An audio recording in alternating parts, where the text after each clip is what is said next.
wings. Okay. Tolkien never described Italians specifically as having hairy backs, but the Peter Jackson adaptation. Nailed it.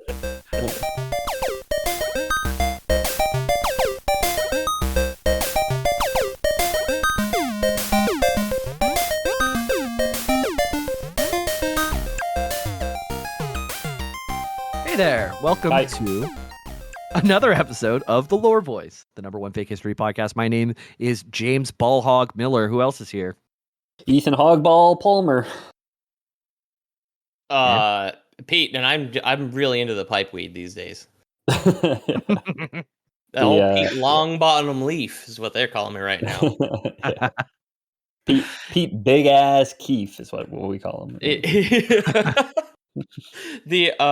To go wildly off track immediately, I love those the meme format of Batman being shackled to a chair while the Joker does something despicable, and the one where he's like washing out his grinder in the sink, and he's like, "No, Joker, the Keefe," and he's like rinsing out his grinder in the sink. He's like scream crying. He's tied to a chair. Oh, sorry. Batman So lore. today we are going to do some more Tolkien. Tolkien for the Tolkien. No requests for this one, but I found it interesting. We're going to do the history of Balrogs. Cool. You're in your does book anyone- arc these days, reading The Expanse, getting real into Tolkien.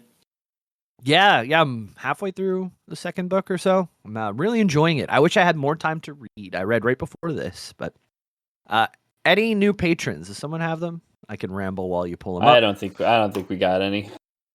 Cool. Jesus, guys, what's going on with the economy down there? Yeah, right? Is there something wrong in the United States that I should know about? Yeah.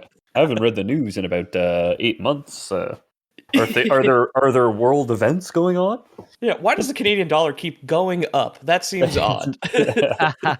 In one of Tolkien's old writings, he it's not canon anymore, but one of the old writings said that he gave ice to the other Valar as a gift, which ended up taking down these towers. So very, very relevant to the States. We got ice and taking down 2 towers. So yeah, Very relevant. The terrorist attacks on 9/11 2001 very relevant into this. Well, ice is what I brought it up for. Yeah, ice is more. I'll give you that. When I was 10, I thought The Two Towers was a movie about 9/11. Because it never occurred to me that it was a sequel to The Lord of the Rings, which is a film I watched on VHS a single time on vacation at that point. Damn, dude. I saw the Fellowship in theaters. I did not. Yeah, The last time we recorded one of these, I'm pretty sure the episode art is True. Yeah. is The the Oh yeah, the spider 9/11, the 2 trees. Yeah, that is a good one. So to start off, as always, I feel like I should just record myself saying this, so I could just press play and take a little smoke break at the beginning of every Tolkien episode. But we're gonna start with a quick rundown of the creation myth. Okay. Just because it does play into Balrogs and who and what they are. Do you guys remember the creation myth? Have I yapped it enough times that I'm pretty sure you taught me? One of you taught it to me of it the first time, and then I since forgot. One of us did. I don't know if it was me or Peter, but I feel like it was Ethan. I did the rings, which is after the creation of the universe. I think Ethan did cover is the big one. I famously love my creation myths, right? Because I always say I'm going to do this topic, and I mean, the Lord of the Rings is a good topic to do this with, where there is enough volume. But like, I'll do it for anything where I say I'm going to cover this one standalone game made in the '90s, and then I'm like, well, it's going to take 15 episodes to do this, so I better start at the beginning. I knew Iluvatar sang the world into creation and sang a bunch of gods into creation, or like created a bunch of gods who sang the rest of the world into creation. They began singing in harmony, right? You're creating different aspects of reality. Yes, the Ainur were all singing, but what happened? Melkor, the first dissonant sound, showed up. Boy. yeah, He was a didgeridoo. The world's first didgeridoo. Yep.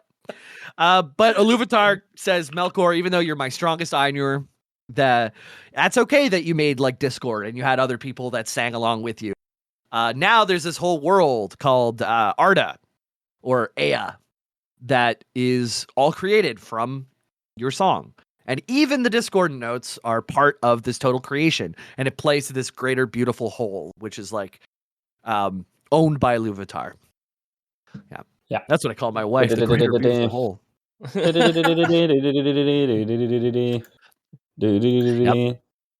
It would be funny if one of the. I wish I was there at the rave which kicked off the universe. You know what I mean? Yeah. It's sick. And then he came on, got rid of the record player and the soundboard and all that shit, and then just started ripping on the didgeridoo. And the vibe was very weird for a bit. And that's it. Yeah, it was great. I knew Iluvatar sang ecstasy into existence, both the feeling and the drug. Yeah. People were having a great time, and then fucking Melkor comes up with a didgeridoo, and 9/11 happens. It's like, what the fuck, man? What did you do this to? A bunch of elves made mostly of light, just like jawing with sunglasses on, watching 9/11 happen. Yeah. With a giant spider, didgeridoo music in the background. My note says Eru Iluvatar. I'm not sure if I knew Iluvatar is a different version. I don't know, of him, man. But I knew Iluvatar. I'm probably fucking it up.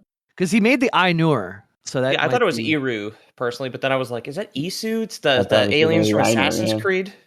So Eru Iluvatar. There you go. I've been calling him Ainu Iluvatar for years at this point. Well, he made the Ainur. Not so far off. So a quick rundown of like how that breaks down, right? We have Iluvatar, who's God, capital G, right?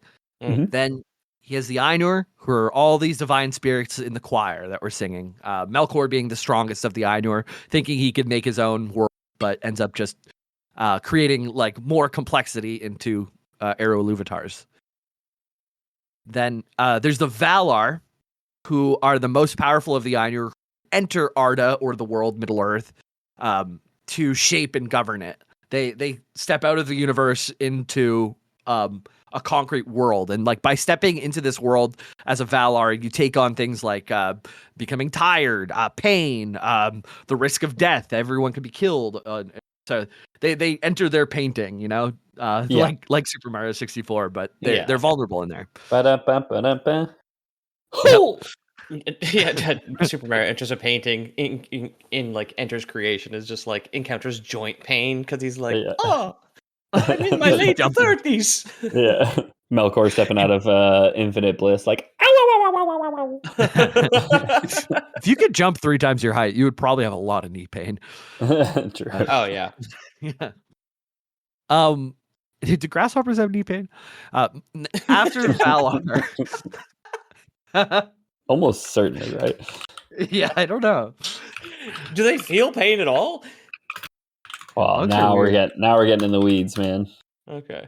I remember one of the first. It's just joint pain is all grasshoppers feel. All their nerves are just in their knees. Yeah. 2 clusters of nerves for each knee. The first time I left my cave after COVID, I walked to a park, and on the way there, I heard people talking about cryptocurrency, NFTs, and as soon as I sat down, someone behind me was telling someone that carrots feel pain and you should stop eating.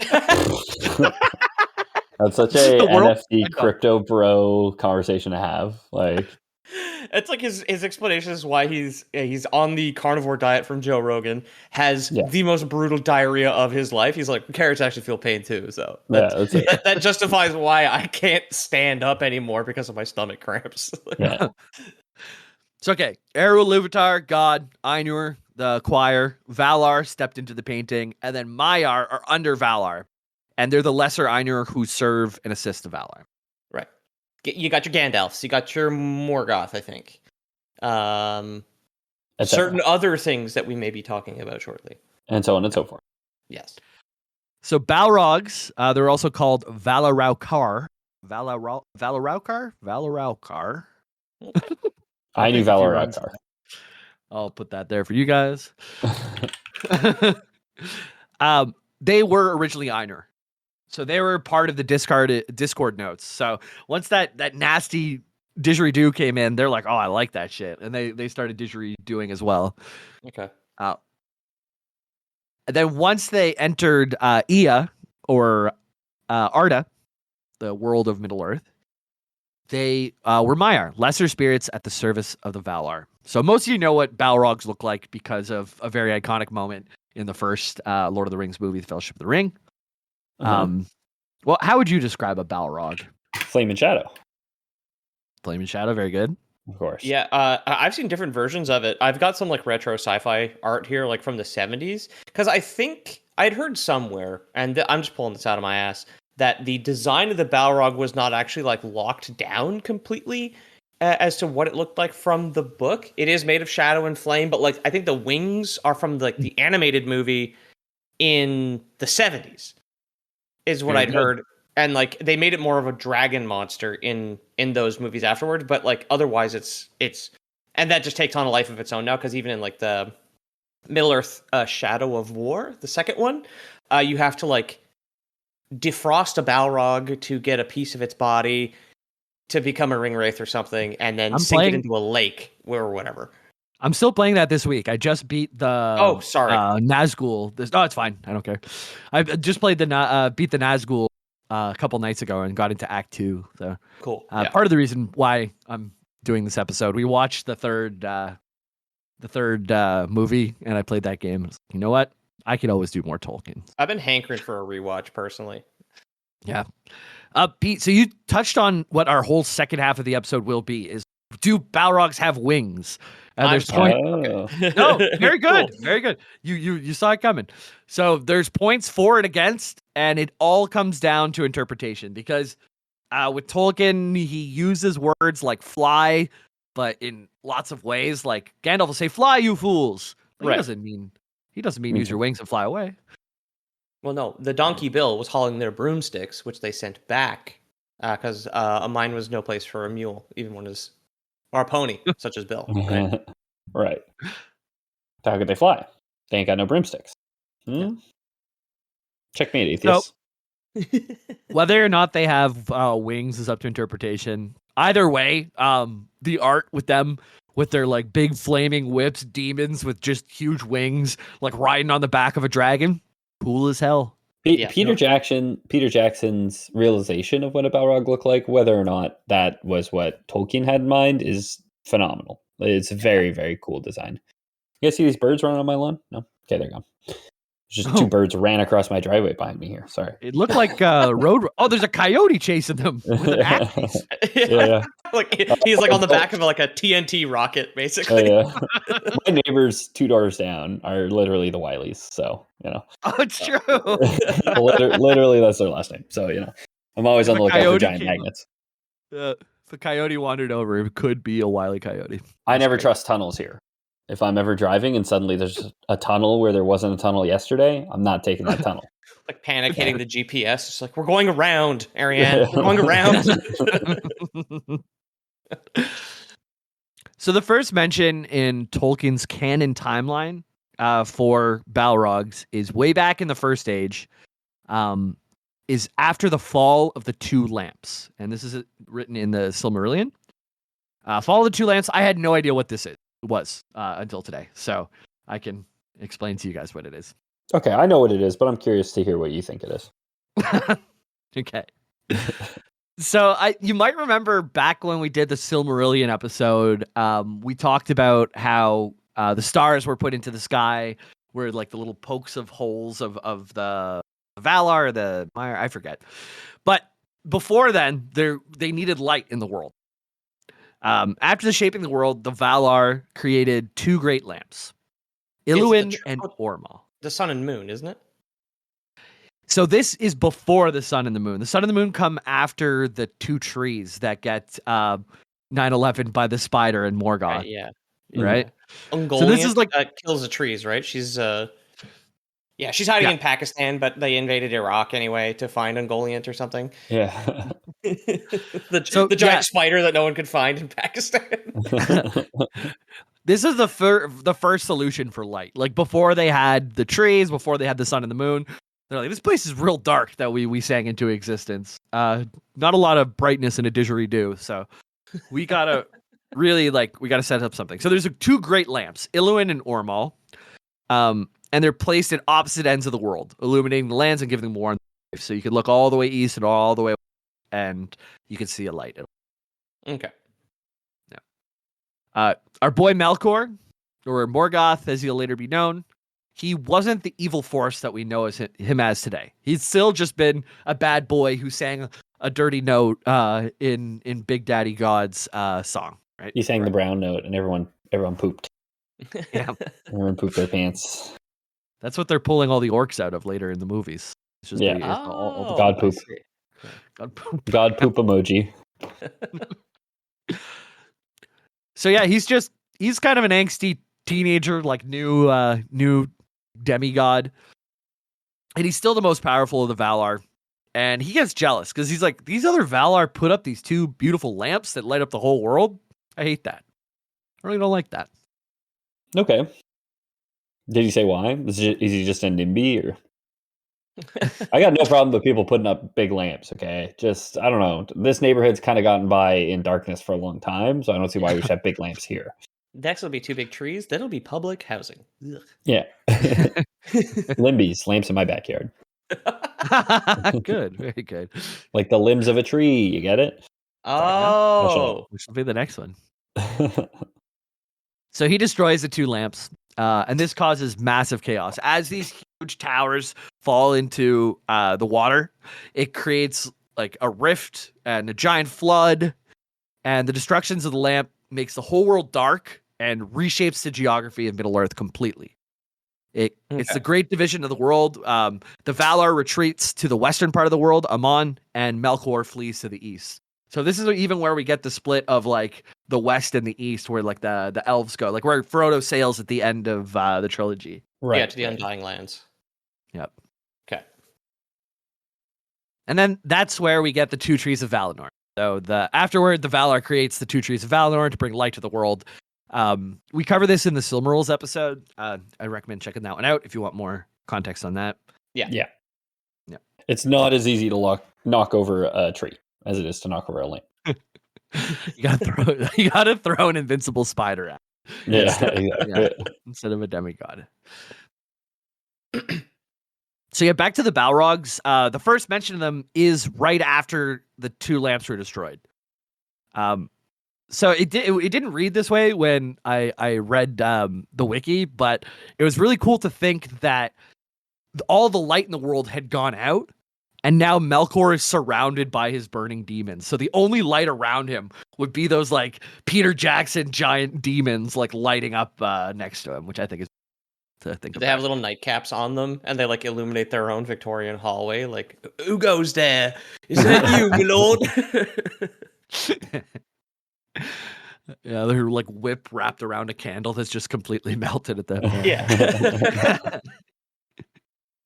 I want to do that. I have an electric candle that I use as like a nightlight so I can find my phone and shit at night. And I like when because I have no windows in my fucking bathroom. Like, so when my power went out last week in the middle of the day, I was like, well, gotta pee, and I was just like, oh yeah, like creaky lantern going to the outhouse behind the farm, basically. How many Balrogs do you think there are? Because Tolkien has said how many Balrogs are. He gave a small range. Okay, not a bad guess. I feel like I've read this before. Isn't there some? It's like a low number, isn't there? Isn't it like 8 or something like that? Is there more Balrogs than there are books in the Silverwing series by Kenneth Copeland? Depends on who you ask, because there's between 3 and 7 Balrogs. He's confirmed there's between 3 and 7. He's never said an exact number. Okay. That said, if you read some of his earlier work, The Fall of Gondolin, the Book of Lost Tales, they used to be like much more common, but much weaker. Like they're more like orcs. You could have an army of 1,000 of them, but you could kill them really easy. But gotcha. He thought it was more interesting to have a much smaller number, but them be much more powerful. Yeah, right. I agree. Yeah. Although an army of like shadow demons rules. That is very cool. It would be cool, yeah. I guess read The Fall of Gondolin if you want that fantasy. Yeah. So after the fall of the two lamps, Melkor or Morgoth goes off to a fortress that we don't really see much outside of the Silmarillion, called Utumno. Utumno. Okay. And that's his fortress. No. That's a good way of remembering it. Yeah. I think that's Yeah, pronounced. do we have a handy mnemonic for Morgoth's fortress? No. Uh-huh. This is kind of the breeding ground for all of the spookies that we'll see later on, like the evil things that we'll see later on. Okay. Creatures are bred here. Trolls are made here. Treebeard says they're made in mockery of the Ents. There is cruel spirits made here, phantoms, wraiths, evil demons such as the Balrogs. So probably being in this castle would look like a Castlevania level. It would just be like floating skulls and spooky things all over the place. So. That's our floating skull wing over there. Down the hall on the left, you're going to find the troll lab. Yeah, we got, this is the wraith department. In case you need a wraith for anything, that's where you're going to want to go. And stay out of the muck and the mire on the bottom floors because there's some real nasty denizens down there. But other than that, yeah, you got the run of the place, man. Make yourself at home and have fun making evil monsters for our Dark Lord Morgoth, huh? It's not a bad gig, honestly. Yep. And there's surrounding forests around that also have spookies all there too. So very, very scary space. Yeah, it's like all these wraiths that I have created are too big for their enclosure, so I'm just gonna release them into the wild. It seems responsible. He's like flushing ghosts down the toilet, and it's just like it's growing up to full size ghosts in the sewers. Yeah. I was thinking about funny like 1990s like Satanic Panic VHS of just like all the warning signs that your kid is getting into Satanism starts with the didgeridoo, and then it's just like you need to check on him in his gothic fortress in the spooky ward. Yeah, so he gathers all the evil powers in the world, go to Autumno. He turns out the lights and then goes to his spooky castle and forest and just starts pumping out the discordant creatures for this world. Clear good and evil in Tolkien, and this is the evil factory. And Ethan said it in the past. High fantasy is perfectly fine if it is just black and white. There does not have to be a gray area where, like, Aragorn is abusive or whatever. Just let him be a good guy, for fuck's sake. Yeah, moral gray can be good, but also it doesn't need to be. Let it live in black and white. We have Game of Thrones. All right, we don't need two and a half more. So. Yep. So good comes to thwart evil, and the Valor come and destroy Autumno. But a lot of the scary stuff flees, so they destroy the evil factory, but the evil still flees west and hides in the pits of Angband, waiting their master's return. You might remember Angband it's up in the north. It's from our Dragons episode. We talked about it. There's a siege of Angband where the Noldor went and was surrounding the castle for a very long time. Melkor creates the first dragon, Glaurung, wingless dragon, who comes out early before he's ready to deploy him because it was just a teenage dragon that wanted to fight. But I'm just a teenage dragon, baby. Yeah. I got no scales and I'm a maybe a worm. I don't know what to call myself. Yep. Good. That's Glaurung. Oh shit, Weezer lives there? Ugh. Weezer fled into the marshes outside of Mordor. like Frodo looks into the swamp water, and it's like all four guys is like those milky-eyed elf corpses, just like open their eyes at the same time. As a Weezer. Yeah, that's like the ghost town in the original Pokemon. Had coughings in the ghost tower. I feel like Weezer could be like a ghost wraith, like a wheezing. There were no coughings in in Lavender. Was there not? Tower? There's no Zubats? way. No, it was just ghosts on the way in. It was just ghosts. It was it was Ghastlies. Ghastlies, man. And then the occasional haunter, I think. Maybe I'm wrong, but I doubt it. Remember. I'm pretty Coughing cool. was more after the 5th gym, right? Like that place with the safari park. And what's the 5th gym in your opinion? Because it kind of opens up after you do the first 3. Fuchsia Town. Because you could do Celadon's probably 4th, and then you can do it. So Koga because you could do Koga or Sabrina, right? You could do either of them one after another. But Sabrina, you do have to do Silph before you do. So you can do Koga. I would agree that Koga is it. But when I was a kid, I always did Sabrina before Koga. So it was always Koga was always the 6th to me. You should do more Pokemon. I think that would be a good episode. Okay. I will. Fuck you. I'm going to do it right now. Look, I got a pen. I'm going to start writing. Okay. Actually, let's just switch. Let's just call this Pokemon episode. Yeah, let's switch, huh? What's the most Balrog-like Pokemon? Oh, it's a fire. Is there a fire dark fire type? flying? I was just trying to think fire dark. Yeah. Incineroar? No, he's firefighting. No, Incineroar is fire dark, but he's a tiger. Oh well, also the Balrog in the Ralph Bashki the animated film does look like a lion man. Actually, it kind of works. Oh, Incineroar is the only fire dark type. There you go. Wow. Incineroar is so good in Pal World. The Incineroar adjacent one. He's sick. He's like the best mon in competitive Pokemon that there's ever been. Sick. He has the most wins and highest place finishings. He is pretty undisputedly. Maybe the most famous competitive Pokemon fighter. The Tolkien heads are losing their fucking minds right now. Maybe the most competitive or the most famous competitive Pokemon player, Wolfie VGC. Wolf talks all the time about how broken Incineroar is. Intimidate and Fake Out and Super Bulky. Come on, guys. What were you thinking, Nintendo? My vote is for Yveltal. Actually, the box Pokemon from Pokemon Y might be the Balrogiest. Okay, and it's I'm gonna say flying. Sandslash because I like Sandslash and they don't get enough love.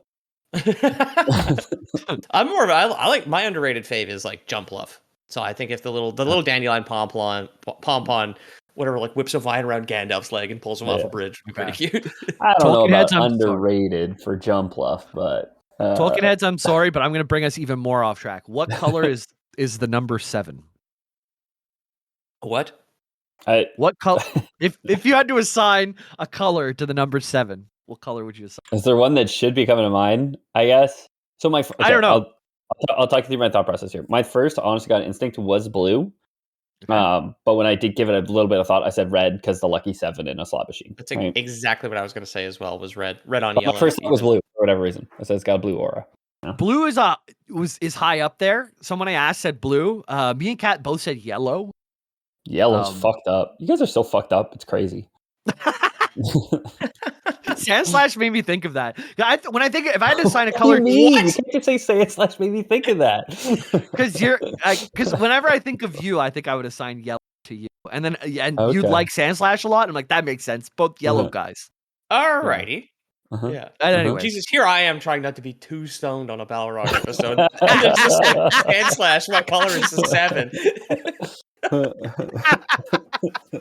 So it's just kind of like a yellow 7 when you think about it, man. I don't know. I was overlaying a 7 over a Sandslash in my head. I was like, I see it. He's got a little pointy face if he was standing in profile, right?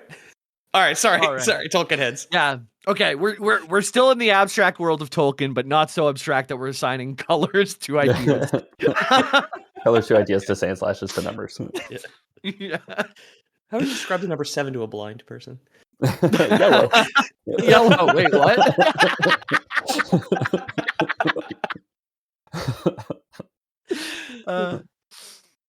Okay, so Morgoth and Ungoliant. Remember they escape Valinor with the Silmarils. They steal the Silmarils. Morgoth put it on his head, but it was like so good and pure. The Silmarils are made from like the light of the trees that was inspired by Galadriel's hair, which a weird incel named Fëanor turned into rocks because he couldn't touch her hair. And we've all been there. And yeah, so now Morgoth and Ungoliant escape from Valinor with the Silmarils many years later, and the Balrogs are still waiting in Angband. Ungoliant the spider tries to eat Morgoth because Ungoliant's always hungry. And Ungoliant's like, I want them tree light rocks. That looks real good. Mm-hmm. Real tasty. Father, let me eat your rocks. Brother. And Ungoliant's like really strong. The spider, it's Shelob, right? From later? No, Shelob is one of her children. Yeah. Okay. And Ungoliant, I did say father, but Ungoliant, I think famously is not of Melkor. She's like her own thing, right? Yeah, I'm not sure the deets. But she tries to eat Morgoth. And she was Morgoth an ally of Melkor for a while, but was not created by him, as far as we know. Morgoth freaks out. He's like, "Boys, I need help!" And then the Balrogs come running out of Angband to come help him, and like their whips just barely keep the spider away as Morgoth retreats. So maybe they flew over, maybe they ran. Who knows? This would be such a crazy scene in a film. If it was ever, again, famously, I don't like Rings of Power. The opening sequence with the War of Wrath is fucking crazy. There's like Balrogs fighting eagles. There's like a burning eagle crashes through a fucking like a catapult or like a siege tower. Like I remember the opening of the first episode. I was like, this is gonna be fucking cool. And then, well, but I still don't mind it, but I just want more high budget fantasy stuff. It could be better, a lot worse. Yeah. The I'm just glad Balrogs it's costing Amazon $1 billion. You know, that's That's just pretty happy. funny. Like the more money they spend on it, the happier I get, honestly. So. Yep. They're not making $1 billion on it, I'll tell you that much. Not even fucking close. There's a battle called Dagor Nuyen Gilead. It's the battle under the stars. This is when the Noldorin exiles return to Middle Earth. Okay, so they were looking for Osama bin Laden. Peter was right, huh? Yeah, I called it. The Balrogs encounter the elves during this battle. In the Middle I'm East. thinking about the CIA training Ungoliant and then turning on her in 2002. We've moved on. Ungoliant's gone now, but okay. we're in a battle with the elves. And after the victory of the Noldor over the Morgoth's forces, the Noldor being the second group of elves that came from the west to Middle Earth, the elf lord Fëanor, you might remember him, pressed on towards Angband, but the Balrogs came up against him. So he was surrounded, and he fought for a long time before being mortally wounded by Gothmog. I can't talk today. I literally can't talk. I can't talk. Mortally wounded. We don't even have 400 episodes under our belts, dear listeners, okay? So just chill, okay? When we hit 400, we're going to finally smooth out the rest of these edges, okay? Fëanor got mortally wounded. You killed Peter. Oh my god. He's dying over there. Oh my he god. loves it. Every time I misspeak, it becomes a loser title. He loves it. He lives for it. They're great. Like, what do you want? Yeah. So he was mortally wounded by Gothmog, Lord of the Balrogs. This is the only Balrog in Tolkien to get a name that is actually his name. It's Gothmog. Yeah, because the one from the movie has a title, right? Durin's Bane. Yeah. Which is, it's like the guy who killed, the guy who mortally wounded Durin. That's the picture that I sent of a Balrog who looks like a green orc riding a dragon with an axe. Is Gothmog. Yeah. Gothmog at the Storming of Gondolin is that picture, and the art is by Tom Loback. Very good. So Fëanor's sons fight off the demons of fire, but Fëanor dies since he was mortally wounded. More on the sons of Fëanor in the Silmarils episode if you want to find more about them. Their whole thing is they just want to find the Silmarils and get them back. And then once they do, it's kind of sour grapes. But anyways, yeah, the whole thing was the Silmarils can only be held by someone who like truly good, and like it burns anyone who's evil, and they go to such great lengths to get the stones back that they become evil and they can't even hold the treasure anymore. Right. Yeah. And one gets thrown into the lake or into the ocean, one gets thrown into a volcano, and the other is on the ship of Arendelle, which sails the skies. Right. Which comes back in the movie. That little vial of light that Sam has is from that ship from the Silmaril in this sky. Yeah. It's Galadriel's bathwater, right? Yes. That's come back around. That was like a big thing in 2017, 18 with that. You go, yeah, because Sydney Sweeney did it now. Who's Sydney Sweeney? She's the Gen Alpha Belle Delphine. How have you not seen Sydney Sweeney in your whole life? She's the big booba girl from a Euphoria. I've never seen Euphoria, so that would probably be why. But she's very famous. She's very famous. I guess. I don't know, man. I didn't know who Danny O'Dwyer is either.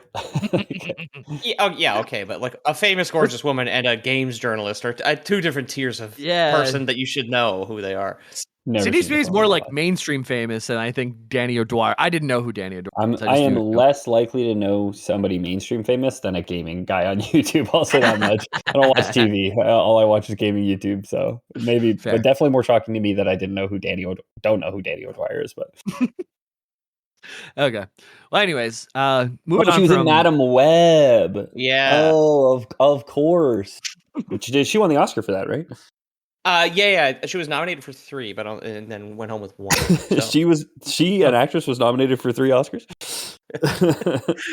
Can you not get multiple Oscars? A movie can. I don't think a person can get nominated for multiple. But true. I don't know. I've never been nominated. It's an honor just to be nominated. Yeah, I also don't watch the Oscars. So. When I think of her, I only think of 2 things, not 1 or 3. Okay. During the Wars of Beleriand, Morgoth came out of Angband on only 1 occasion.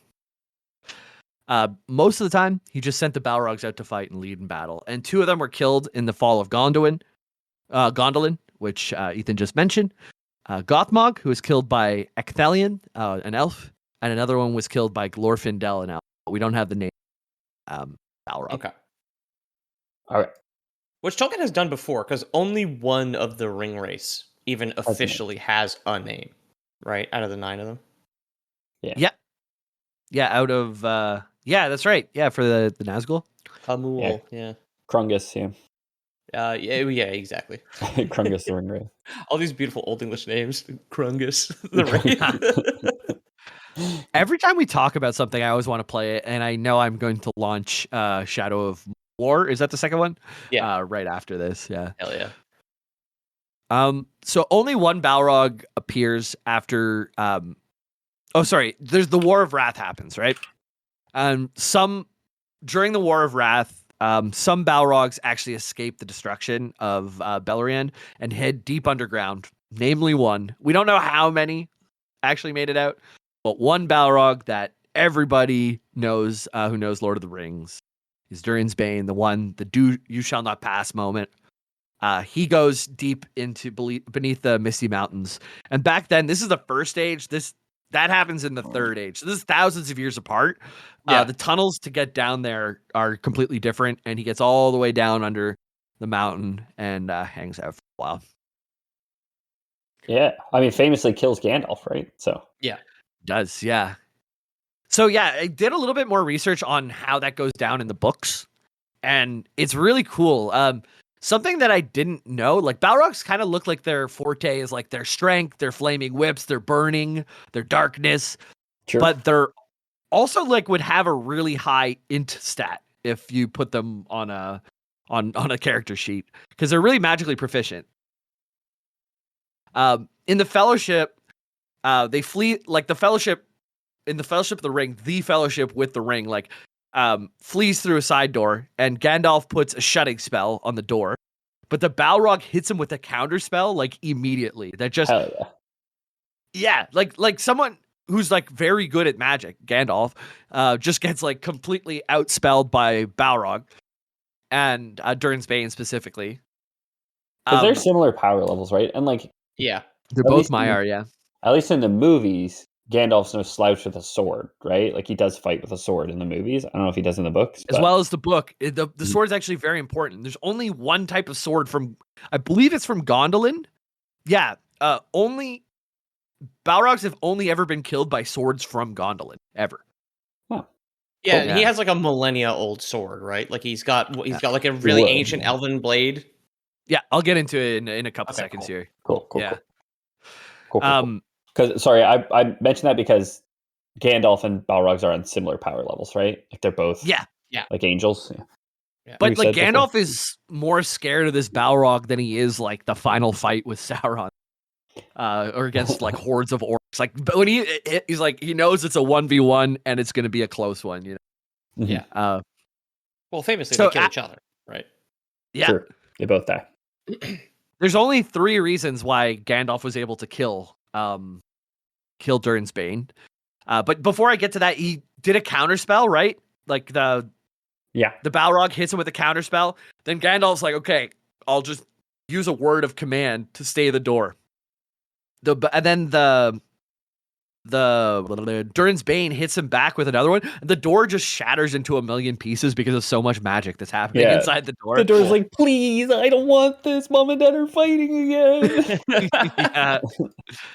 So 3 artifacts helped Gandalf defeat Durin's Bane. They're similar power level. What gave him the edge was the objects that he had.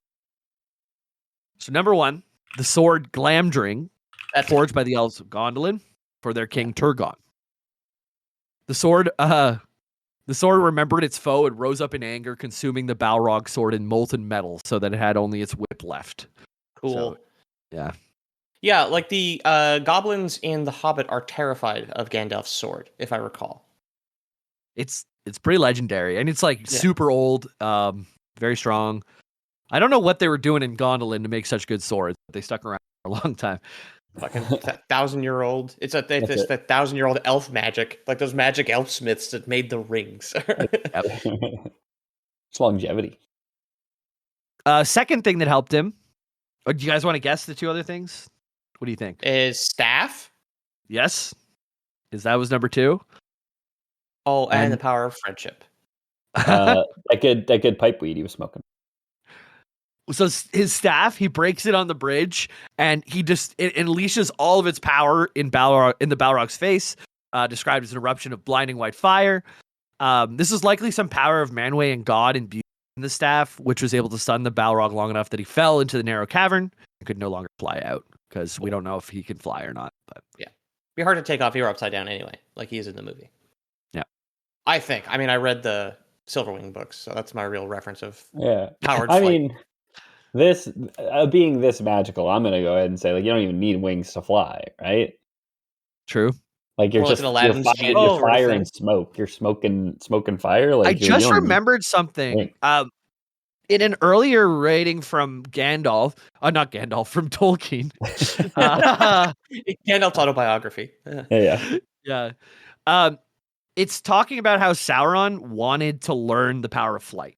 That flight is something that is not common in Tolkien. Like, yes, the Griffins could do it, the dragons can do it, but the dragons were brought out as like the ace in the sleeve of Morgoth, like in the War of Wrath. He's like, this is my last play. I'm throwing my winged dragons out. Then there was the eagles that they why didn't they with. just take the eagles then? If there's not many things that can fly, huh? Good one. But stupid. So there's these like they old could have flown over that whole army, fly over the gates. What the hell? You know what? I don't think I like an eagle through Moria. They were just like, no, we don't want you to waste your flight. He's like hopping around like the dumb like eagle on the ground walk. So Sauron actually was kidnap eagles and try and like learn how to fly through them, and he had chained them to rocks, and he's like, teach me how to fly. And then step one to learning to fly is unchain yourself from the rock. So go ahead and unchain. Yeah. I'll give you a quick demo, okay? You're not gonna fly away like the other eagles did, do you, huh? No. I'll just do a quick circle, show you how it's done. I'll fly back, chain me back up. Don't worry about it, buddy. He went. Foiled again. So yeah, he like spent days just trying to learn like magically how to take their flying power and put it into him. At one point, he even cut off their wings and was trying to use them and couldn't. That is some Wile E. Coyote-ass shit that we're like, just like we were talking about earlier. It's just like the Leonardo da Vinci wing arm suit, and he just like jumps off a cliff.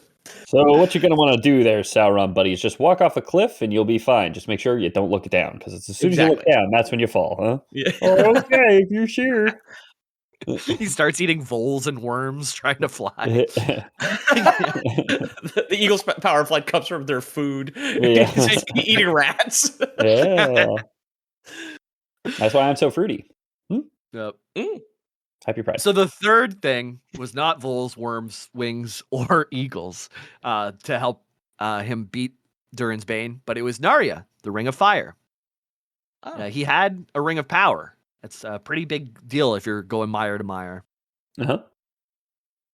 So at one point during their fight, you remember, like they fall down into the chasm. There's that whole epic scene, and they fight like all across the land, like to the bottom of a lake, to the top of a mountain.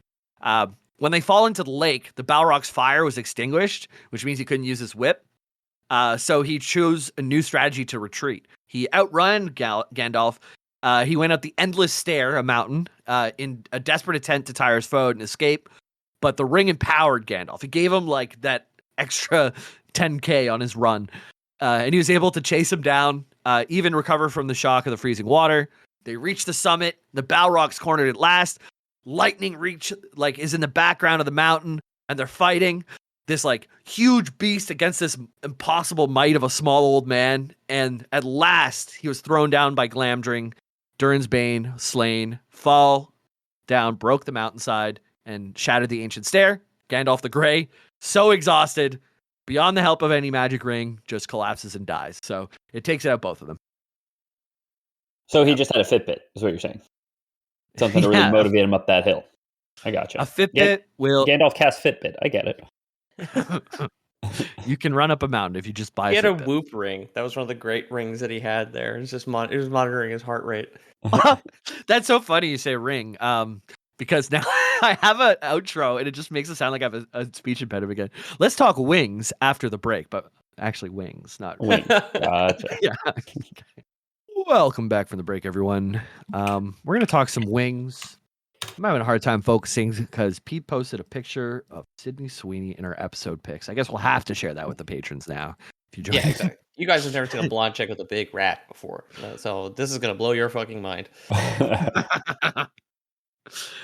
Yeah, so welcome back from the break. A little top heavy this episode, like Sydney Sweeney. We had most of the content up at the top. I'm gonna throw you both a fucking bridge if you don't stop being so goddamn horny on this podcast. I'll fight you under the world on a mountain, okay? Both of you. Jesus Christ. Sydney Sweeney falls off, breaks the infinite stair or whatever. And me, so tired from gooning, just collapses and dies.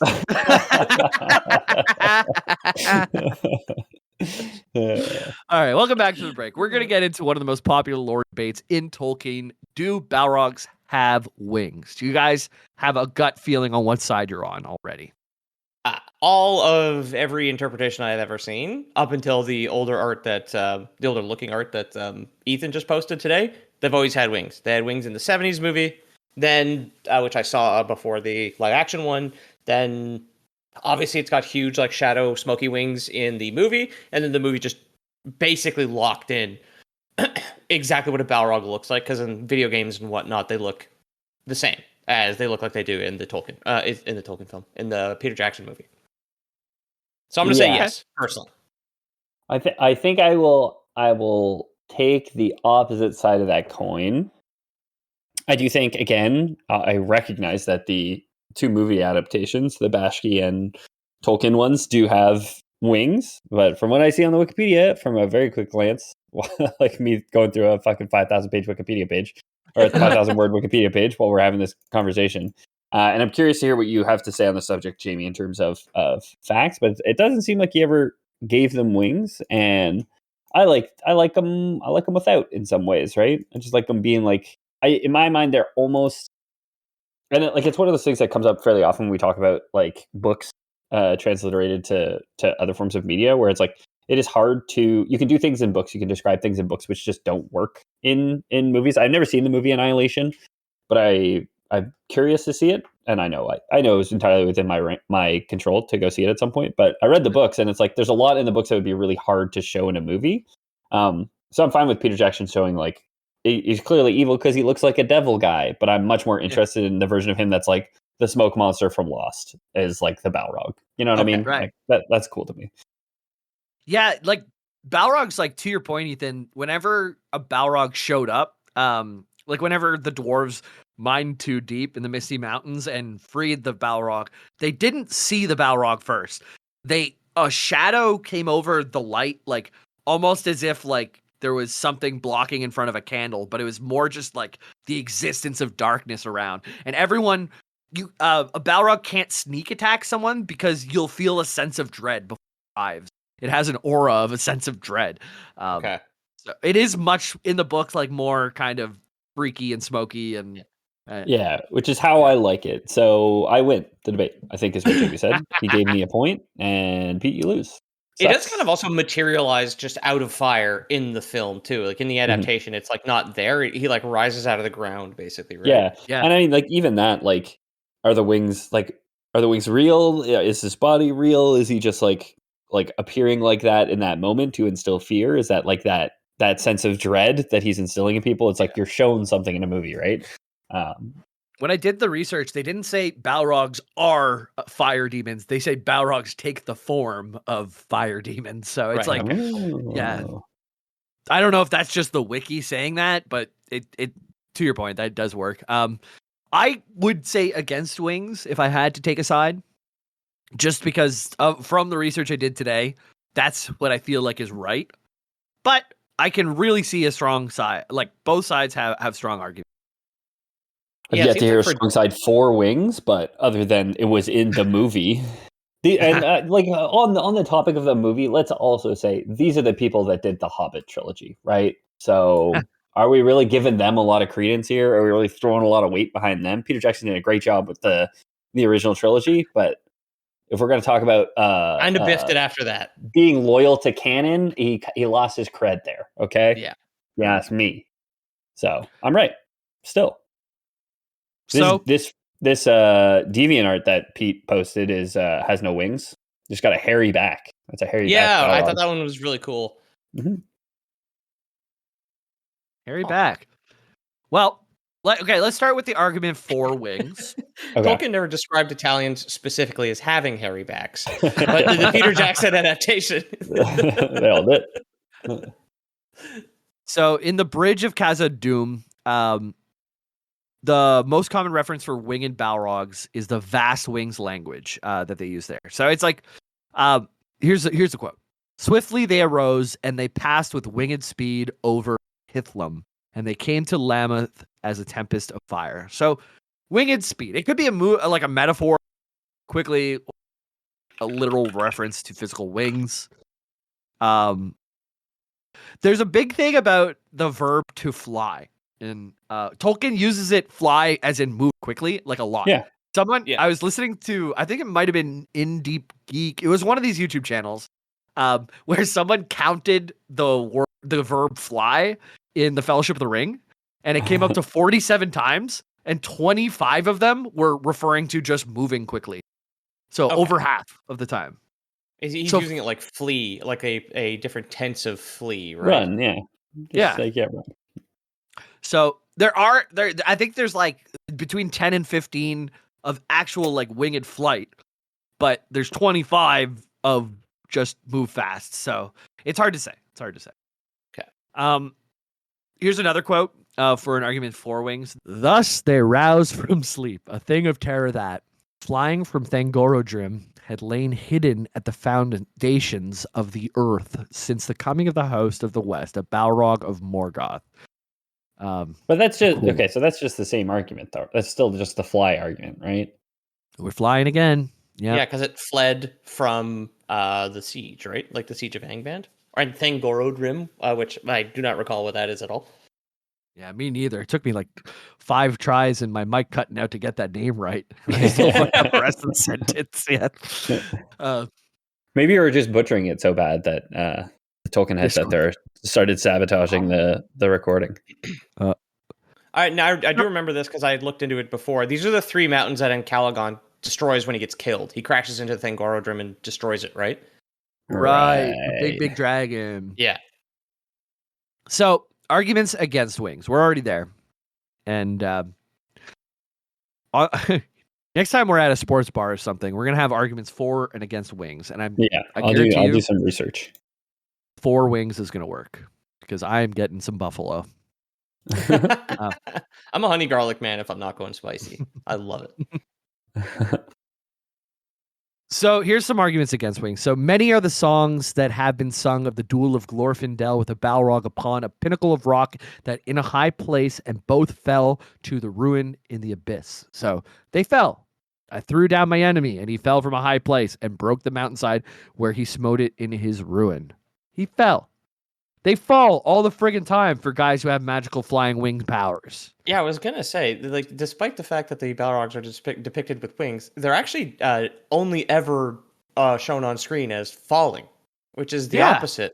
Is the opposite thing that wings are supposed to that you would expect. Yeah, Yeah. I'm taking a third position here. They do not have wings, but they can fly. I said it already. That's my position. Is that they can fly, but it's not because of wings. Because that's silly.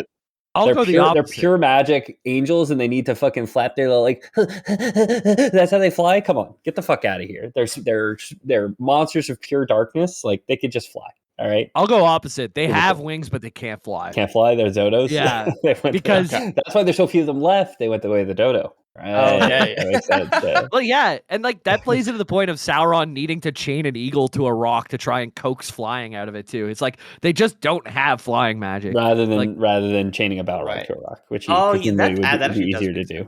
Yeah. But they create dragons and they can fly, so he does figure it out eventually. That's true. Yeah. Yep. Not his first one, and then of course he did create the dodo, and the flaw there, the discord there, was the fact that they had delicious eggs, and then he invented the Dutch, which obviously wiped them out. Yeah, I think at least that was the people. I think the Dutch are who Melkor created. Yeah, the East Mordor company. Yeah. So again, from the fall of Gondolin, there's an explanation how back then Melkor was called Melko. By the way, he hadn't put the R on the end yet. Okay. Okay. There's an explanation how Melko did not know the secret of flying, so he caught many eagles to squeeze this knowledge. Did not tell him anything, so he cut their wings and made a pair of wings for himself. But it didn't help. So the first conception of Balrogs did not have wings. Okay. Whether or not they do now, we can still fight about it. They don't. Have you ever seen the guy who was just like, "Look at me, I've invented the parachute, and I will now jump off the Eiffel Tower"? Did he die? Oh yeah. Okay. Good for him. That was the MVP that he had strapped to his back. Did not slow him down at all. That's like this is why into the ground. This is why I don't respect Edison as an inventor. You know what I mean? Like, oh, you're gonna electrocute an elephant to death? Electrocute yourself to death. Okay, if you really believe in your invention, that's what I want to see. All right. If you really think you got something, show me, huh? So cut off. If you want, kill a bunch of eagles, cut off their wings, tape them to your back, and jump off the Eiffel Tower, Mister Edison. The dynamite guy fucking atomized himself. That's great. He just check this shit out. Mm-hmm. Alfred, yeah, wasn't that Alfred Nobel? Didn't he invent dynamite? Am I crazy? I think he scraped. I think he's like scraped some gore off some notes for dynamite, and then I see. I think, yeah. So if you want to sing some discord into your world and blow some people up with dynamite or electrocute an elephant or whatever, you can do that. And if you want to sow some discord in our Discord, it's discord.gg/the Lore Boys, or just Lore Boys rather, discord.gg/Lore Boys. And if you want to find me on Tuesdays and Thursdays, I stream on Twitch at Lore Boy James. I'll be finished Expedition 33, moving on to something new soon. So come on by. Love to see the new folks like Dan, Honest Dawn, Chaz, Fragile, Avocado, all those people who just keep coming out. Got a solid like little group of people. If I can get even 1% of you podcast listeners to come on over to my stream, I could like maybe quit my job. Who knows? But just come on by. Come on by. 1% of you people to just give me enough money to not work. I could not work, you selfish bastards, huh? Pete, you got a comic coming out. You want to talk about it? Yeah, June 30th, 2025. The Black Frontier will be out. 5 days, yeah. On day of release. So digitally via our Patreon, $15 and up, and then also digitally through Amazon Kindle. So yeah, and like I always tell people, it's been done since April. Don't worry about the date, guys. If they release Silk Song on the 29th, I still am committed to testing a parachute on the Eiffel Tower, though.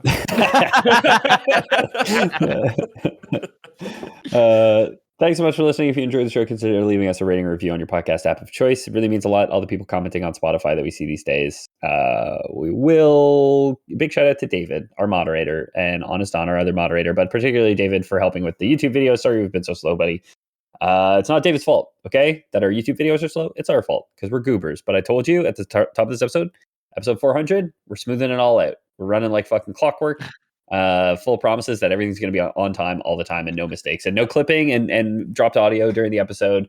Jamie's mic cutting out, my mic cutting out, nothing like that. No more. We're done with it. No more. So, so yeah, thanks so much. If you want to support the show, patreon.com/theloreboys. It's as cheap as $3 a month to hear us talk about why the NFL is copyright striking us. Yeah. And Pete asking a tall bartender to wool his joints for him. So check it out if that sounds like fun. Patreon.com/loreboys. And if you don't trust Patreon, we do of course have Loreboys Prime, a service which we've always offered. We need your help, dear listeners, dear patrons. We got a really big spider to hide from the CIA. Okay, we're gonna need everyone's oil-based paints to try and camo this thing. Good news is if you send us any foliage to kind of stick it to this thing, we got sticky web to stick, so no need to worry there. We could also use some help with the food bills.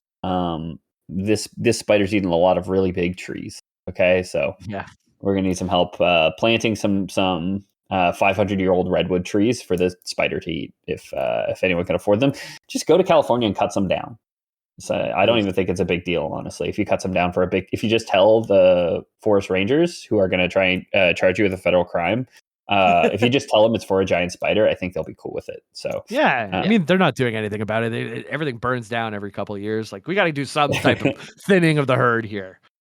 Yeah, exactly. I think that would constitute a lore boy. Lore boys. Bye. Out.